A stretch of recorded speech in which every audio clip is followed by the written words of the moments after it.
Hello everybody, this is Conquering History Games, and welcome back to my Diamond Mountain campaign here in Hearts of Iron 4, Equestria at War. So we have seized and destroyed Hellquill, although the ironic thing is now that we destroyed it, we now have to build it again at some point. And we've refilled the treasury, so just as a review, refilling the treasury gave me stability and additional political power gain. We're now going to finally come over here to Revenge Achieved. We have done it. Let us cheer for our glorious king, Rover Diamondshield, the pride of his family and all dogs has been restored. Let us begin the monumental task of cataloging and transporting our gold, jewels, and artifacts back to the mountain and the impenetrable treasury. Afterwards, we can celebrate the return of our golds. This will give me 120 political power, more stability, 15%, nice. Another 10% political power gain, and minus 10% consumer good factories, very nice, especially considering we're at 29% at the moment. So, very, very good, very good. Okay. Now, I don't have any interest in really any of these things here, so we're just gonna unselect them, deselect them. The River Union has the River Republic with a big lead at the moment. Shouldn't I be able to... I should be able to bypass all this stuff, right? But I think the River Republic just has too big a lead. I don't think we're going to be able to catch up with them realistically, but we'll see. We'll see how things go. Are we a democracy? And nobody told me? What? Democracies can't justify war goals against countries that have not generated world tension. By the way, check the political party names if you didn't before. Bark, Woof, Growl, and Pant. Alright, so, yeah, would this bypass? No, we'd have to actually catch up. So, what I think we need to next prioritize is, let's see, slave army. Modify slavery. Recruitable population, 2%. It's probably a bad idea, though, because we'll have a worse army in the end. This stuff is kind of nice, but I think we need to begin industrializing more than anything. You can do superior firepower, grand battle plan, or mass assault. Add technology, troll hounds. Take a dog, corrupt it with dark magic and science, throw it into a pit with others for a few weeks, and take the survivors out and break their minds. These are the troll dogs. We can use them as frontline shock troops that can shrug off bullets, smash armored tanks with their bare paws, and cause havoc in the enemy's ranks. Damn. But I think it's more important to reindustrialize. We're probably going to now go all the way down here. Because I've been accused in the past of not taking time to actually develop the interior of my country, and we're doing really good on time. It's barely a little bit over halfway through 10:08. So I don't think we have any sort of a rush to carry on to go to war with anybody. We did our war of revenge, so I think we're set where we're at. The mountains are home to great forges and builders, but we have grown stagnant in recent years. It is time to reinvigorate the dogs, to relight the forges, and return us to the industrial capital we once were. All right, now I've got a couple of ideas here. We're gonna get Cerberus. I'm thinking about trying some tanks. I don't know how well it's gonna go though. Oh, we're getting a lot of bonuses from concentrated. Well, goodness, it is tempting. It's gonna take us a couple of years to get further down here.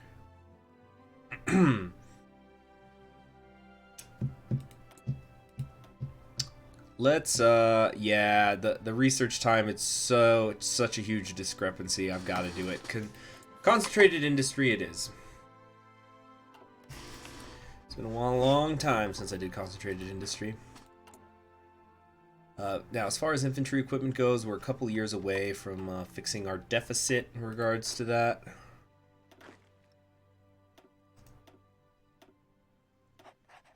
Nasher here. What are we going to do now? Yakistan was just annexed, so there's now just Greater Yakistan. I don't know yet how you go down these different paths. I haven't played Yakistan yet. Stalingrad is currently under Sinister. Let's see if that keeps up or if the famine war is going to break out. That is a little annoying that I'm considered a democracy, but I guess it's because I'm part of the Federation. Not Federation, the Coalition. That's what I meant to say. Prywin's already eating up Black Hollow. I wonder if they're going to keep going west. And we're going to do... Wait a minute. Add 2 building slots, add 3 infrastructure.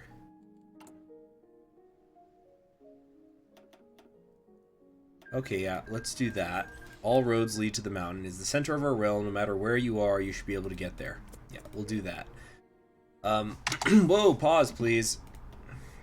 Pause. Okay, yeah, we will make 1 here. And then we'll get another 3 on top of that. Okay, cool. What is this? No template. You're producing equipment that you have no division template for. That's fine. I want to have it saved up.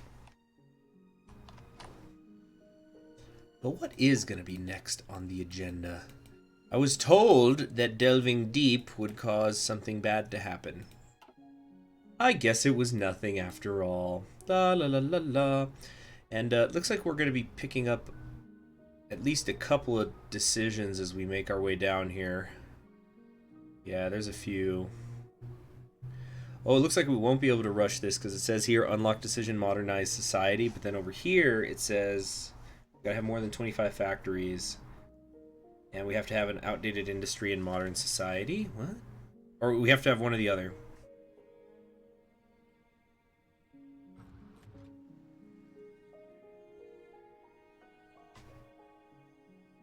Uh-huh. Now, over here, what have we got? Cult leader. Maybe. We're still not even at a full political power gain a day. I guess we could go for the silent work pony. Prince of Terror, secret police chief, pro-harmony reformer. No, we don't want any of these up. Yeah, let's get the silent work pony. So that finally gets us over 1 political power point a day. Actually, a full 1.21 per day, which is pretty nice.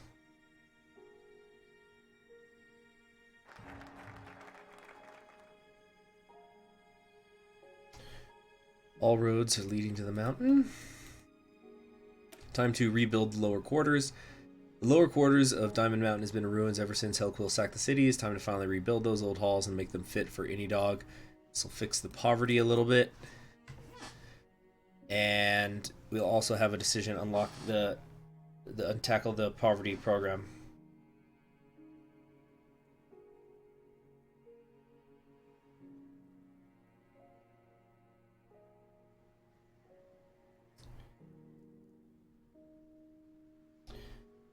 Yeah, it's just a chill section now. Sorry, I'm not, doing much in the way of pattern.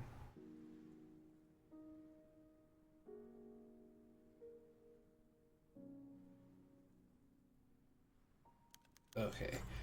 Invitation to the River Games. Okay.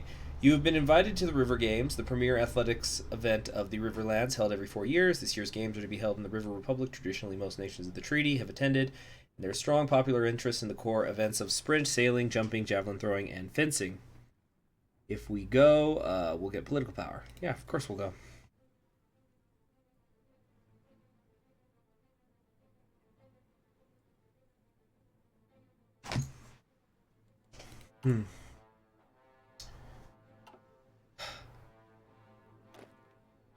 These are all trained up. You see, I can't even do any training right now because I don't have the infantry equipment. Maybe I should just move 1 factory over. Oh shoot, I didn't read the results are in. I didn't see who won. Alright, but we're about to get this done, and then I think we can at least, well, we really don't have any fuel coming in at all. That's another problem, so maybe tanks are actually a bad idea, and I should not have gotten this. But yet again, on the other hand, it's not like I'm making planes or anything like that. Yeah, we're gonna get the concentrated industry. Keep doing that. Done the music. See, wow, yeah, the changelings are barely going after the deer. We did get a lot done quite early. We could do service by requirement, but that's probably not a good idea. What other stuff could we do? Oh, we do have an armor bonus, but not very good. He's just a specialist. Army regrouping genius, wow.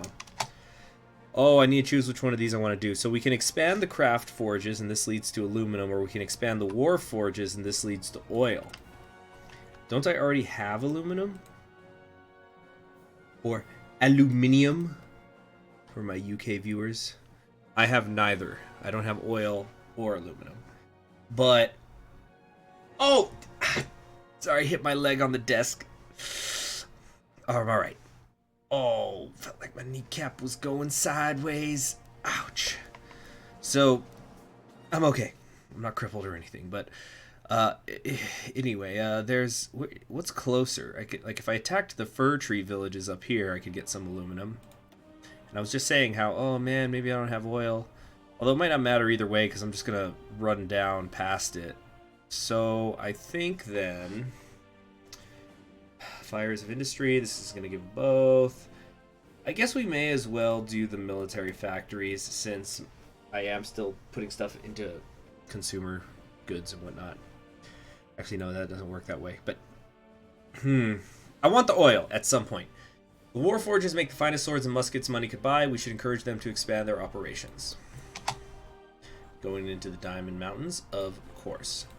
So, how should I modify the government next? I suppose we'll get the military theorist.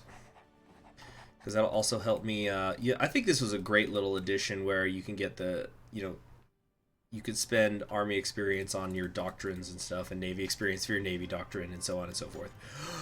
What is this? The new mines deep under Kaza Bark are turning an excellent profit. Veins of the most precious ores and stores of diamonds have been found since we decided to access the deepest part of the underground. However, the overseers report lately that the productivity of the slave miners has been going down. They talk of a huge shadow stalking them and of terrible, undog-like roars echoing through the caverns. The slaves whisper about the old childhood legends of a terrible monster. Of course, the overseers found no evidence for anything like that existing. These tales are just excuses for the slaves to be lazy, and a few whiplashes will certainly make these shadows disappear. Keep working! Stability goes down by 1%. Where there's a whip, there's a way! Alright. Reminds me, I think I'm actually going to go see Tolkien.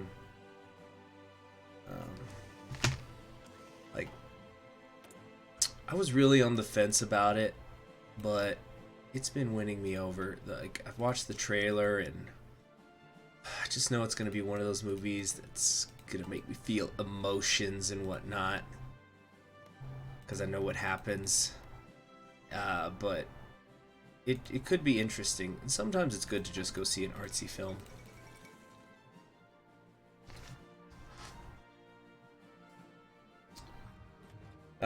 Okay. So what? I wonder, how long ago did we start delving? Let's say it was a year. No, it was a little over a year. I do wonder how long it's gonna take. Like, what happens? Let's say, okay, figure it's a Balrog, right? What does that mean? It's like, is there gonna be a one dot here on the Diamond Mountain? Is it gonna destroy everything? I don't know. What is this? The disappearance! The strange reports have continued to come in from our new mines. The sightings of shadows increased, and some slaves even claiming to see floating blood-red eyes watch them from the shadows. Of course, we dismissed those claims as superstition, excuses, and cowardice. It seems that we may have been wrong, as tonight the slaves nor their overseers reported to their quarters at the end of the workday. A search party was sent out to determine why the slaves didn't return. The dogs were heavily armed, presuming the slaves had revolted and had overpowered their masters. However, when the party arrived at the scene of the disappearance, they could not find any bodies nor sign of struggle. They searched much of the known parts of the mines, but to no avail. Just before the search party was ready to give up, the captain of the party heard faint mutterings from a crevice in the cave wall. Inside, he found one of the missing slaves, who was quickly pulled out from his hiding spot. The poor dog seemed completely in shock, sitting down with his tail between his legs and shivering uncontrollably. The slave did not look any dog in the eyes, and only murmured strange things about a monster that had taken away all his friends. If these mad dog's ravings were true, this monster might be a terrible danger and more search parties should be sent out. However, it might just be an elaborate trick by the slaves, in which case it would be smarter to just let it be and bring in some fresh bodies for the mines. So how do I play this? So if we say it's bullshit and just get more slaves, 666. But I think if we find the dogs, if we're saying find the dogs, aren't we saying we think there is a monster down there? So if we find out there's a monster, then we're gonna go, well, we're closing that shit up right up. Or would it be that, like, we find the monster and we trigger him coming out or something?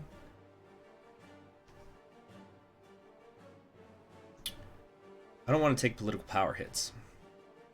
So we will say, who cares? Get more slaves. For now. I should have made a save file for, like, whenever I do the guide. That was my bad. That's just going to make it annoying. Don't worry, guys. I'm not going to go back. That's just going to make it annoying for me later. So, the warlock engineers of Clan Azar-Dun meld sorcery and science until the two are indistinguishable. Metal and crystals are fused with their flesh and crackle with archaic energies, their voices twisted by the electric masks they wear. Interesting. Comic cited. Why do we have so many stupid diamond dogs in my nation? Alright. Electric masks they wear. For long, they have been at the edge of Diamond Dog society, but with a steady offering of crystals, we can persuade the clan to share their secrets with the rest. With the rest of the kingdom. Okay.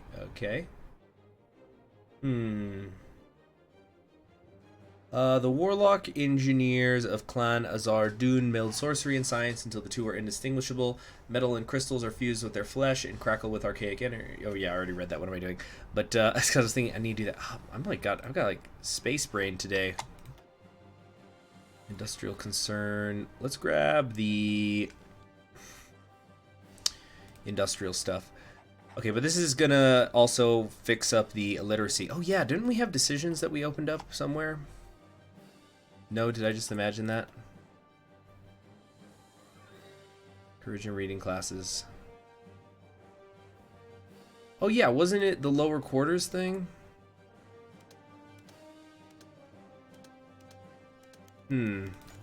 More resources found. The new slaves went to work, diligently opening up new pathways and caverns. With the most sturdy tools and driven by tenacious slave masters, the laborers started uncovering ever more riches. A rich vein of quality iron ore was uncovered first. The concentration of ore was so huge it could supply the war forges for years to come. Caves lit by the magical light of crystals were also found. These rare stones were in high demand, especially by the magic-using ponies of the Riverlands. Even chromium deposits were discovered in the deepest underground. The stream of wealth flowing from the new mines grows larger with every passing day. You could never have too many resources. Nice. So we got it. Hold on a sec. Wait just a second here. Oh, so it's over here. So, wow, we're delving so deep we've moved west, apparently. Oh, we're west of the mountain, so we're under here. We're just gonna, for a while at least, just keep dumping everything into the infantry equipment. Alright. There it is. Economic policy. Tackle the poverty problem. 150 political power. Replace moderate poverty with low poverty. Okay, so for 120 days, 15% less consumer gains. Consumer factory. Okay, so we'll work on that. So let's keep that open. And we're not gonna. Yeah. This is number one priority now. Hmm. Cool. Cool, cool, cool. Alright, crystals for the Warlock Engineers is done. So now we're gonna come down here for that other research slot. While they are still feared, Warlock Engineers of Clan Azardun are now a common sight in the great halls of our mountains. We should seek to encourage further interactions to ensure every dog can benefit from their science. It says form their science, it should say from, but we're gonna get 5% research off of that. And again, we're just not gonna spend anything for the moment. The terror in the deep. Karak Kamlodur had been a small city for dog terms, but recent developments had increased its fortunes. Laying at the entry point to the new mines, the Karak attracted many hopeful fortune seekers. Additionally, the city had to house an entire contingent of slaves for the harsh work of extracting the new riches. The ancient defenses of the city had been demolished recently, the building material and space used for new residents. The bustling city had calmed down for the night, with only a few lights on for the city watch. The resting dogs of the Karak would soon be stirred from their sleeps as the great nameless terror fell upon the city. The beast materialized from the shadows in the outskirts of the city, wielding his flaming sword and many-tongued whip. The shabby cabins which housed the slaves were set aflame by a single swing of the monster's blade as the demon started his attack. Fear petrified most who gazed the monster in its glowing red eyes, and those who were brave of heart found their weapons didn't harm the 20-foot monstrosity in the slightest.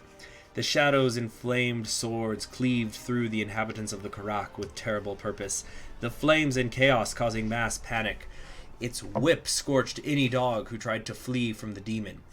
For hours, the tower... sorry, I don't know what's going on with me. For hours, the terror stalked the streets of the city, killing any dog it could find and lay waste to the once prospering city.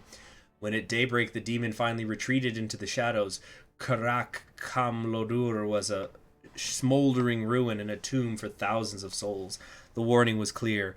The dogs had stepped into the realm of a power far beyond their understanding. We have awakened a nightmare. Oh, so we lose infrastructure. 68. Okay, wait a second. What was the population previously? Kazarar Bark. This has 485,000 ponies in it. Or dogs, I should say. And we're going to lose 68,750 of them. Uh-oh. Should have realized that's what would happen. It's going to hurt me more than the resources gained, probably. The next step. Okay, here's what we're gonna do. Now I'm gonna start making some save files I'm gonna just do whatever's my gut instinct, but just for the guide later. Okay. In the ornate palace of Diamond Mountain, King Rover Diamond Shield consulted with his advisors. The dogs were divided on what to do next. The engineers of Clan Azur Dun proposed sealing the caves most susceptible to attack and moving the population outside the reach of the monster. If it was stirred by the mines, then it would go back to sleep if left alone. The clans of the Warhounds did not agree.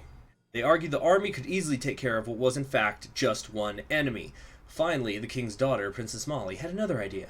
The ponies of Ponadian were legendary demon slayers. They had fought great evil like the fiery terror that stalked the deep before. She was adamant that if the king asked their help, the ponies would come. That's interesting. Seal the area. Minus 200 political power, minus 20 stability. Damn! Let's slip the dogs of war or ask Ponadian for help. Well, we did end up deciding to stay with them. These are supposed to be full of, like, some Irish shamans, or not shamans, I'm so sorry, but, you know, like, they got some of that Irish magic going on over here, it's my understanding.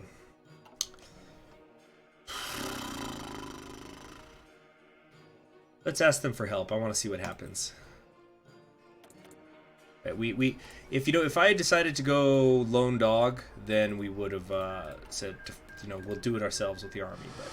But in this world, we have determined we are going to continue to work with the ponies in order to face off the Griffonian menace, which is actually quite small right now. Oh, small but powerful. They still have their 38 divisions. That one looks weird. It's a fuzzy face. Computing machine. Ugh, it's so bad. Let's... A lot of this crap is really bad. The Grand Master's arrival. The arrival of a small group of ponies under Diamond Mountain caused quite a stir in the underground, with many dogs going out of their way to catch a glimpse of these foreign warrior monks. Intriguingly, most of the cloaked ponies appeared unarmed, leaving many to speculate what their true power could be. When the leader of these monks entered the throne room, she introduced herself as Grandmaster Raven Nickal. The Earth Pony mare radiated power, and her quiet confidence left an impression that she was more than seemed. Instead of indulging in the usual ceremony and pleasantries, she cut right to the chase and explained her modus operandi. The monks would split over the kingdom and investigate any rumors and records about this demon and cross-reference them with their own sources. After King Rover ensured the mayors of the dog's full cooperation, she nodded, wished the monarch and his daughter a good day, and trotted out, leaving the king intrigued on how she'd fight the beast without an army, and Princess Molly impressed by her confidence. Let's hope for the best. Okay, we got some stability back. That's something, right? Encourage reading classes. Alright, which is the one I have to be done with first in order to fulfill the potential? I need a modern society and develop science base. Okay, so that's not actually... That doesn't really help me figure out what I need to do or want to do. Population growth is good. They say, facing the demon. Word has reached us that the Pony Grandmaster has ventured into the depths of the mountain by herself, allegedly in search of the demon. She seemed confident that she could defeat the beast by herself and refused all help, even that of her own associates. Those monks assured us that Kriti Tiene, as they referred to her, is wise and powerful. Nevertheless, we are left to wonder what the true power of this strange monk could be. Could she really harness enough power to go toe-to-toe with such a monster, or did her time underground turn her mad? Madness, for sure. Anyway, back to this. So, research speed or... Oh, this gives me more research speed. I think I'm going to do poverty problem. The Monster Slayer. King Rover Diamondshield stared at the pony in front of him. Grandmaster Raven Nick Call, he muttered. So you slew the demon? For once, Rover felt outright admiration for another being. That is correct, your majesty. It won't harm any dog now. But I would recommend regular patrols to guard the cave, as well as placing several protective runes in case the fiend's energy still lingers in the area. The scribe had noted down the Pegasus's succinct report of the fighting. Wait, Pegasus? I thought she was an earth pony. Anyway, and read through it once more. This story will be inscribed on a monumental column. Diamond Mountain will not forget your heroism, Raven of Ponadian. Rover smiled genuinely. This pony had saved lives and a lot of resources. He nodded at Princess Molly, who revealed something from behind her back. Even though you fight with the power of your soul, we insist that you take this as a token of our gratitude. Molly gave an ornamental dagger to Raven. The hilt was decorated with rubies and the blade made out of the finest steel. Raven bowed her head lightly to accept the gift and requested her leave. She explained that she desired to return home swiftly to her monastery, as there was always the threat of a monster showing up back home. The king granted her request, and sooner than any dog had hoped, the monster slayer departed, her name passing into legend. This tale will be carved into stone, and we get 12 stability. Excellent, excellent. I'm gonna have to ice my leg. Yeah, it really rough because I have the spinning chair and it just hurt. So I think it seems to me that it's just objectively better to tackle the poverty problem first, because this gives me 5% construction speed and 15% research speed, but this gives me 5% construction speed and 17.5% research speed and minus 3% consumer good factories and 5% of monthly population. It's just it's a no-brainer. Right, science without a cause. Who needs a reason for science? Science for the sake of science is the key to a better future. Okay, so time to tackle the poverty problem a little bit. So once I take this, we'll get another research slot, and we will move up to a substantial science base, which will lower our daily political power gain, but I think it'll be worth it, because this is effectively another 15% on our research speed, which is always good. The thing is, the broad illiteracy is going to take longer to dig out of. And I'm really regretting that I grabbed Cerberus. I shouldn't have even grabbed Huscaria either, because like, okay, 10% research speed for industry. Wow, fucking amazing.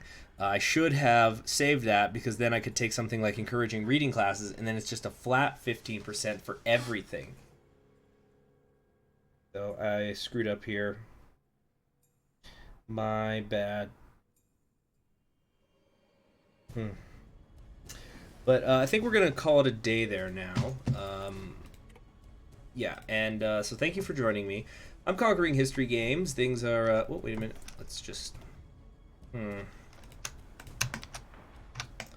keep building up the Diamond Mountain. We're going to put a refinery in there at some point, maybe. Should I just research that now, actually? 132 days, 147 days. Yeah, let's still do that. So yeah, eventually at one point I'm going to put a refinery here. But in the next episode, we will keep going down here and trying to fulfill our potential. We're going to keep an eye out for what's going on. We definitely will have wars in the future in some shape or form. You know, we're allied to a lot of people, and they all tend to expand outwards, or at least there's a few of them that have reasons to expand outwards at some point or another. So we'll figure out what's going to happen now that we've slayed the beast, so to speak. So thank you for joining me. I'm Conquering History Games. Subscribe if you haven't already. See you in the next one. Bye.